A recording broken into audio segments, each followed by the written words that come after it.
आप ये जो मैप देख रहे हैं ये सिल्क मार्ग है। अब यहां पर में आप दो तरह की लकीरें देख रहे हैं, एक लाल और दूसरा नीला।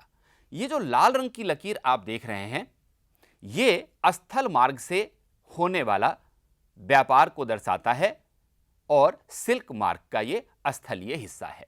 और नीला वाला जो आप देख पा रहे हैं लाइनें, वो लाइनें भी सिल्क मार्ग के ही हिस्सा हैं, लेकिन ये समुद्र के माध्यम से होने वाले व्यापार को दर्शाते हैं। एक खास बात आपने इस मैप में जरूर गौर किया होगा, वो ये है कि सिल्क मार्ग चाइना से शुरू होता था, भारत, पर्सिया, अरेबिया, इजिप्ट होते हुए यूरोप तक इस रास्ते से व्यापार होता था। इसके साथ ही ये सड़क और समुद्र दोनों से होकर गुजरता था। मुख्य रूप से इस रास्ते से कपड़े, मसाले, सोने चांदी इत्यादि का व्यापार होता था। लेकिन एक महत्वपूर्ण बात यह है कि यह सिल्क मार्ग सांस्कृतिक आदान प्रदान का भी एक बहुत बड़ा जरिया था, क्योंकि बहुत सारे बौद्ध यात्री और बहुत सारे इस्लाम धर्म के अनुयायी जो व्यापारी के रूप में एक जगह से दूसरी जगह जाते थे, इन धर्मों का और संस्कृतियों का प्रचार प्रसार भी करते थे। अब बात करते हैं भोजन और सांस्कृतिक संबंध के बारे में। यह बहुत महत्वपूर्ण है। आपको पता है स्पैगेटी और नूडल्स जो बड़े चाव से हम लोग खाना पसंद करते हैं, ये मुख्य रूप से चीन का भोजन हुआ करता था और चीन से इन्हीं व्यापारियों के माध्यम से पश्चिम के देशों में पहुंचा। ऐसे ही आजकल जब हम पास्ता की बात करते हैं तो पास्ता का संबंध इटली के साथ जोड़ा जाता है, लेकिन क्या आपको पता है कि पास्ता 5वीं सदी में अरब यात्रियों के साथ इटली पहुंचा, ये वहां भोजन के रूप में अत्यंत लोकप्रिय हो गया और उसके बाद वहां से दुनिया के दूसरे हिस्सों में पहुंचना शुरू हो गया। इसी तरह से यदि हम आज के परिप्रेक्ष्य में देखें तो आलू, सोयाबीन, मूंगफली, मक्का, टमाटर, शकरकंद, ये जो सारे फ्रूट्स हैं और वेजिटेबल्स हैं, ये भारत देश के ओरिजिनल फ्रूट्स या वेजिटेबल्स नहीं हैं। ये बेसिकली जब क्रिस्टोफर कोलंबस भारत की खोज में निकले और गलती से अमेरिका पहुंच गए तो उन्होंने देखा कि अमेरिका में ये सारे फल फूल और सब्जियां उपजाई जाती थीं। तो वहां से फिर ये यूरोप और उसके बाद एशिया के विभिन्न देशों में पहुंचना शुरू हो गया। अब बात करते हैं कि खनिज पदार्थों से किस तरह से वैश्विक संपर्क स्थापित होता चला गया। दक्षिण अमेरिका में पेरू और उत्तर में मैक्सिको, ये अपने धातुओं के लिए, खनिज पदार्थों के लिए, खास करके चांदी के लिए बहुत प्रसिद्ध थे और यहां के चांदी ने यूरोप की धन संपदा को बहुत अधिक बढ़ाया। साथ ही पश्चिमी एशिया के साथ होने वाले व्यापार की गति को भी इसने काफी बढ़ाया। 17वीं शताब्दी तक दक्षिण अमेरिका के धन संपदा के बारे में यूरोप में और दुनिया के दूसरे हिस्सों में काफी सारे किस्से बनने लगे थे। उदाहरण के तौर पे वहां एक शहर है एल्डोराडो, और एल्डोराडो के बारे में यह प्रसिद्ध हो गया कि यहां सोने की इतनी खानें हैं कि इसको सोने का शहर ही माना जाने लगा। और इसके बाद एक ऐसा खोजी अभियान शुरू कर दिया यूरोपियंस ने कि जिसको देखो वही एल्डोराडो की तरफ सोने की खोज में भागा जा रहा था। तो इससे भी एक महादेश का दूसरे महादेश के साथ संपर्क स्थापित हुआ। अब देखिए, एक खास बात यह हुई कि 16वीं शताब्दी के मध्य तक स्पेनिश सेनाएं और पुर्तगाल की सेनाएं, इन्होंने अमेरिका में अपना उपनिवेश बसाना शुरू किया।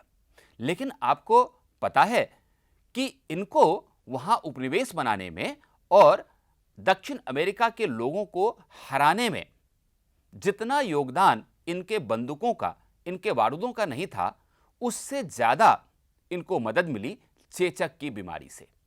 क्योंकि यूरोप के लोगों में चेचक की बीमारी पहले से हो रही थी, लेकिन अमेरिका में लोगों को चेचक का बीमारी होता ही नहीं था।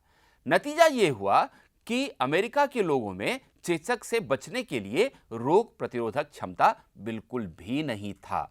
इसलिए जब स्पेनिश सेनाएं वहां पहुंची और उनके साथ चेचक की बीमारी भी पहुंची और वहां की जो लोकल जनता थी, वहां के लोगों में जब ये बीमारी फैल गई तो वहां समुदाय के सभी लोग खत्म होते चले गए। क्यों? क्योंकि उनके पास न तो इसके इलाज का कोई तरीका था, न ही उनके शरीर में रोग प्रतिरोधक क्षमता थी जो चेचक से उनका बचाव कर पाती। इससे क्या हुआ कि यूरोप वालों के लिए अमेरिका में अपना उपनिवेश बसाना बहुत आसान हो गया। अब बात करते हैं 18वीं शताब्दी की कि 18वीं शताब्दी में विश्व अर्थव्यवस्था का उदय किस प्रकार हुआ। अब इस चीज को समझने के लिए हम विशेष रूप से ब्रिटेन का उदाहरण लेते हैं। 18वीं सदी के उत्तरार्ध में ब्रिटेन में जनसंख्या लगातार बढ़ रही थी और जैसे जैसे जनसंख्या में वृद्धि हो रही थी उसी हिसाब से खाद्यान्न के मांग में भी बढ़ोतरी हो रही थी। इससे क्या हुआ? सप्लाई कम हो गया, डिमांड बढ़ गया, तो खाद्यान्न की कीमतें भी बढ़ती चली गईं। लेकिन वहां एक कानून था जिसको कॉर्न लॉ कहते थे और कॉर्न लॉ के तहत वहां के जमींदारों के दबाव में आकर के ब्रिटेन की सरकार ने मक्के के आयात पर प्रतिबंध लगा दिया। इससे क्या हुआ? इससे यह हुआ कि एक तो वहां के जो उद्योगपति थे वो नाखुश हो गए, दूसरा जो वहां के शहरों के निवासी थे वो भी काफी नाखुश हो गए और उन्होंने ब्रिटेन की सरकार के ऊपर इस बात के लिए दबाव बनाना शुरू किया कि आप कॉर्न लॉ को बिल्कुल समाप्त कर दीजिए। और उनके दबाव में आकर ब्रिटेन की सरकार ने कॉर्न लॉ को खत्म कर दिया। तो इसके बाद क्या हुआ? इसके बाद यह हुआ कि कॉर्न लॉ के खत्म होने के बाद बाहर के देशों से अब और भी सस्ता भोजन आयात करना आसान हो गया। व्यापारियों को इससे बहुत फायदा थी और जब खाद्य पदार्थों का अधिक मात्रा में आयात होना शुरू हुआ तो उनकी कीमतें भी गिरनी शुरू हो गईं। जब कीमतें गिरी और यह सर्वसुलभ हो गया तो ब्रिटेन में खाद्य पदार्थों की खपत बढ़ गई। अब चूंकि औद्योगिकरण चल ही रहा था, औद्योगिक विकास लगातार हो रहा था, लोगों की आय भी बढ़ रही थी, इसीलिए खाद्य पदार्थ का आयात भी बढ़ गया और इसका फायदा रूस, अमेरिका और ऑस्ट्रेलिया जैसे देशों को हुआ जिन्होंने ब्रिटेन को भोजन का निर्यात करना शुरू किया। यह एक व्यवस्था थी जिससे वैश्विक संपर्क और व्यापार बढ़ा। अब इसके एक दूसरे पक्ष को देखते हैं। रेलवे ने कृषि के क्षेत्रों को बंदरगाहों से जोड़ना शुरू हुआ। इससे रेलवे का विस्तार हुआ। साथ ही अधिक वस्तुओं को भेजने के लिए नए बंदरगाहों की जरूरत पड़ी तो नए बंदरगाह बनाए गए और जो पुराने बंदरगाह थे उनका विस्तार किया गया। अब इन चीजों के लिए बहुत अधिक पैसों की जरूरत पड़ी तो लंदन के जो फाइनेंसर बैठे थे उन्होंने इन गतिविधियों में रेलवे बनाना, नए बंदरगाह बनाना, पुराने बंदरगाहों का विस्तार करना, इन गतिविधियों में उन्होंने निवेश करना शुरू किया। नतीजा यह हुआ कि 19वीं सदी में लगभग 50 मिलियन लोग यूरोप से अमेरिका और ऑस्ट्रेलिया चले गए। चलिए दोस्तों, अब तक जो कुछ भी हमने सीखा है उस आधार पर एक गतिविधि कर लेते हैं और आपको करना क्या है? एक फ्लो चार्ट के माध्यम से यह दर्शाना है कि जब ब्रिटेन ने खाद्य पदार्थों के आयात का निर्णय लिया तो उस कारण अमेरिका और ऑस्ट्रेलिया की ओर पलायन करने वाले लोगों की संख्या क्यों बढ़ने लगी। इस बात को आपको एक फ्लो चार्ट के माध्यम से दर्शाना है।